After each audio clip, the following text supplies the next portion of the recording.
Sistem otoriter selalu jadi pro dan kontra dalam suatu pemerintahan.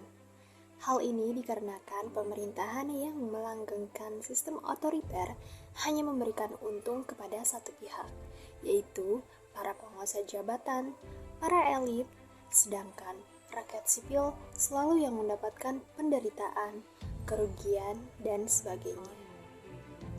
Indonesia merupakan salah satu negara yang merasakan sistem otoriter. Walaupun, seperti yang banyak diketahui, Indonesia ialah negara demokratis, berideologi yaitu Pancasila, mempunyai dasar hukum Undang-Undang 1945. Negara ini pernah melewati suatu kepemimpinan yang berkuasa selama kurang lebih 32 tahun di masa Orde Baru. Sudah banyak diketahui, terutama bagi warga Indonesia, baik yang telah hidup lama sebelum zaman Orde Baru, yang baru lahir dan besar saat zaman Orde Baru, atau yang lahir saat Orde Baru telah berganti ke reformasi. Bagi kita, warga Indonesia, wajib dan harus mengetahui apa yang terjadi saat rezim yang berkuasa selama 32 tahun mulai dari tahun 1966 sampai 1998. Bukan tanpa alasan Indonesia terbilang pernah mengalami sistem otoriter dalam pemerintahan negara.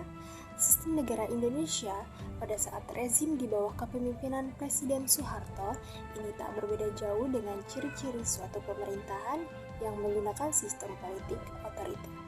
Orde Baru dimulai setelah Soekarno, Presiden pertama, mengeluarkan surat perintah 11 Maret atau Super Semar kepada Soeharto, maka menghasilkan suatu perubahan, yaitu dibubarkannya PKI yang sudah lama dituntut oleh masyarakat. DPR, GR, dan MPRS mengadakan sidang-sidang yang setahun kemudian memberikan hasil bahwa MPRS mencabut mandat Soekarno sebagai presiden berdasarkan TAP nomor 32 MPRS 1967 sekaligus menjadikan Soeharto sebagai presiden kedua di negara Indonesia. Awal tahun 1970-an, pemerintahan ini berupaya membangun konsolidasi politik. Untuk mencapai stabilitas politik pada pemerintahan Orde Baru, kekerasan dilakukan sebagai instrumen utamanya.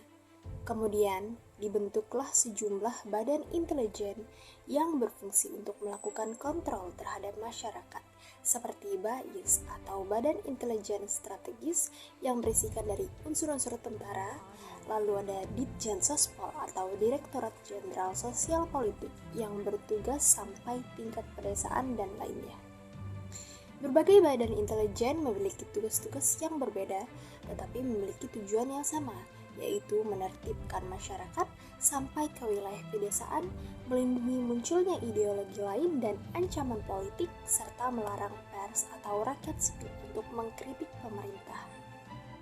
Berbagai sumber utama yang melegitimasi otoritarianisme pada masa Orde Baru menjadi bukti bahwasannya negara dengan ideologi Pancasila yang demokratis hampir berpindah ke otoriter dalam waktu 32 tahun.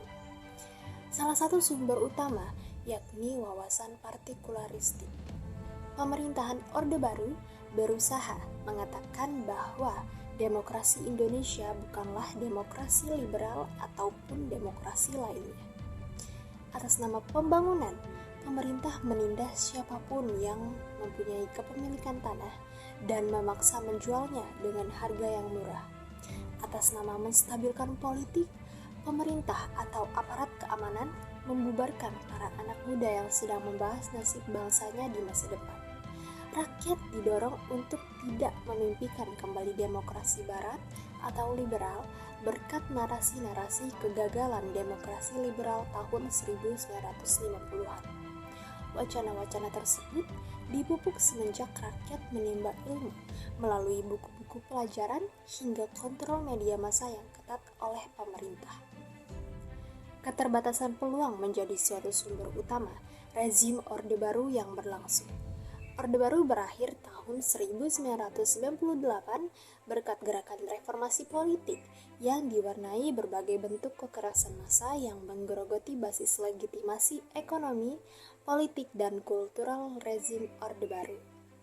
Gerakan dan kekerasan massa terus berlanjut, bahkan ketika Soeharto sudah turun. Terdapat ilustrasi bahwa legitimasi adalah sentral dalam penggunaan kekerasan. Ketika sebuah pembunuhan yang dilakukan oleh aparat negara dan atas nama konstitusi, maka ini adalah sebuah kepahlawanan. Namun, ketika pembunuhan tersebut dilakukan oleh anggota masyarakat, maka hal tersebut adalah kriminalitas. Oleh karena itu, para politisi berupaya memperoleh kekuasaan sekaligus menikmati penggunaan kekuatan pemaksa. Kini, Indonesia masa reformasi pun masih memiliki tugas besar, yaitu membangun dan memastikan tetap tegak pilar-pilar demokrasi yang telah dibangun kembali ketika Orde Lama berakhir.